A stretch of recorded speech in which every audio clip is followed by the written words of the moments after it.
The right to bear arms. Who needs a permit? I'll tell you who needs a permit. People asking for permission need a permit. If you're not an American, you might need a permit. It depends on how you approach the situation. No? But the right to bear arms is such a basic right, it doesn't even need to be mentioned. But it was mentioned for extra security, which is the Second Amendment. So this is how it goes. If you get a permit, you're asking for permission, they deny you and you sue and then you lose, you're gonna think it's unconstitutional, but in reality it's not, because you're asking for permission so they can tell you no. So therefore, if they rule against you and you lose, that's your fault. You see, my license to bear arms, I already have it. I was born with it. My hands, thankfully I got hands. Alright, so I'm gonna break it down for you. Article 6, Paragraph 2 of the United States Constitution is the supreme law of the land, also known as the Supremacy Clause, which states that all the judges in every state are bound thereby to support the Constitution of the United States. And Article 6, Paragraph 3 states that they got to take an oath to uphold the Constitution. And then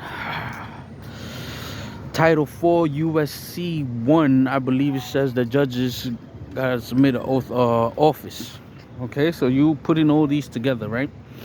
Now, real quick, for those that are not Americans, if you want to enforce a right, you could use, don't use the 14th Amendment. That's only for corporations and businesses like LLCs and all that shit. Now, what you want to do, instead of that, you're going to use Title 18 USC 241 or 242, or even both of them. That's your due process, the 18 USC 241, 242. You don't want to use the 14th Amendment. 14th Amendment of corporations, non-humans, but they got actually human duties. Now, back to the Second Amendment. The Constitution is the law of the land. Article 6, Paragraph 2. Anything contrary is repugnant and null and void of law. So that's Article 6, Paragraph 2. Now, what Supreme Court says the same thing? Marbury versus Madison, 5 U.S. 137, 1803. Says that anything contrary or repugnant is null and void of law, meaning it's not even law. Okay, so now you got that. So now I'm walking around, fuck the permit, I got my license, the Constitution, mine. I get stopped by cops. What I do, I have already $10,000 just in case, not for a lawyer, but for bail money. You heard? So I go to jail, whatever. I go in front of the judge and all that. You're gonna say, "Oh, you've been arrested for unlawful possession of a weapon, so and so." Well, in every case, they got to prove willfulness. Willfulness means evil or avoiding a known legal task or duty under the law with immoral certainty. It means that you have to do it. But if you rely on the Constitution and the Council, 9 Supreme Court justices, then you can't be held liable, because you relying on the Supreme Court and the Constitution. So be like, Your Honor, I got the right to bear arms. The Second Amendment says I got the right to bear arms. Now, the state of New York arbitrarily and erroneously converted my right into a privilege and issued license and a fee for it. That's unconstitutional. Marbury versus Madison, right? So why you asking for a permit?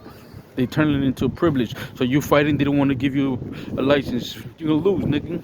Excuse my language, but you're gonna lose. So all rights reserved.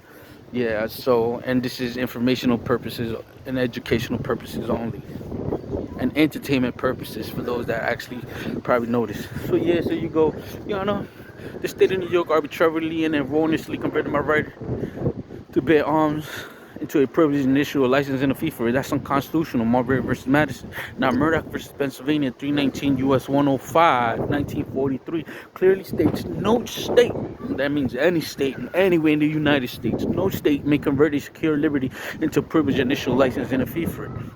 And if they do, Shuttleworth versus City of Birmingham, Alabama, 373 U.S. 262, 1973 says that I can engage in the right with impunity. That means you can't punish me.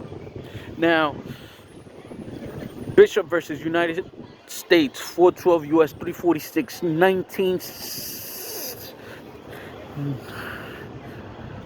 1963, 1970, around there, but either way, it's recent. So, United States versus Bishop, 412 U.S. 346 states that in every criminal action, willfulness must be proven. Willfulness is defined as an evil motive or intent to avoid a legal known duty attached under law with a moral certainty. I submit y'all, I can have done nothing evil because I'm totally following the Constitution, the Supreme Court of the United States. So now, I would submit that the prosecution is burdened to prove that I did willfully avoid a known duty task under the law, namely to get a license. I'm not asking for permission, it's my right. So he can't prove willfulness. Wherefore, Your Honor, a motion for dismissal with prejudice for failure to state a cause of action for which relief may be granted. That's how you do that there, you heard? So now, how do you enforce your Second Amendment? Just carry your weapon. Get bail money. You know, have integrity. Integrity means do the right thing. You're not going to get a gun and then go try to do this other shit. They're still going to slam you. And then you're still going to lose. Why? Because you're hurting. You're doing something that's not legit. But if you're doing good, you're doing legit, you're having your word, you have your weapon. I'm saying you take a course for weapon possession, that you know how to, possess a weapon and all that. Everything rules in your favor. You know what I'm saying? How you going to just carry a gun, don't know how to use it or not use it? That's how you call that? There's something else for that, but then, that's not taking responsibility. So you don't got to register it. You don't have to get a permit.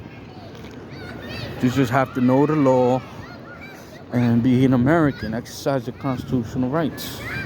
Now, when we go to the Second Amendment, we see that under there's no subdivisions for infringement. So that means all infringement is forbidden. So if I want to walk around with a bazooka, I do so. But in here, there's no wall, so I don't need one. You know what I'm saying? So that's what it is.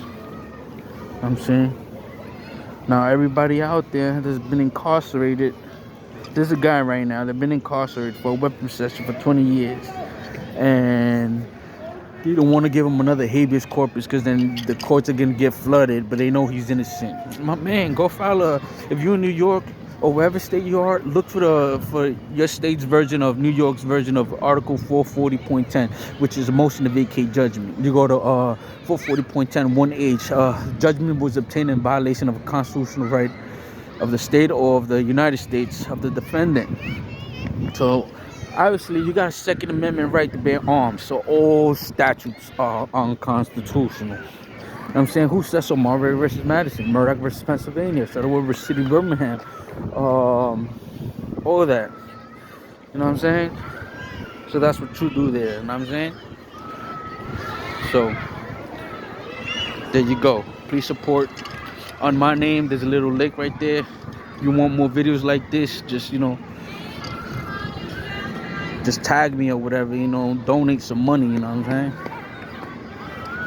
saying? Peace.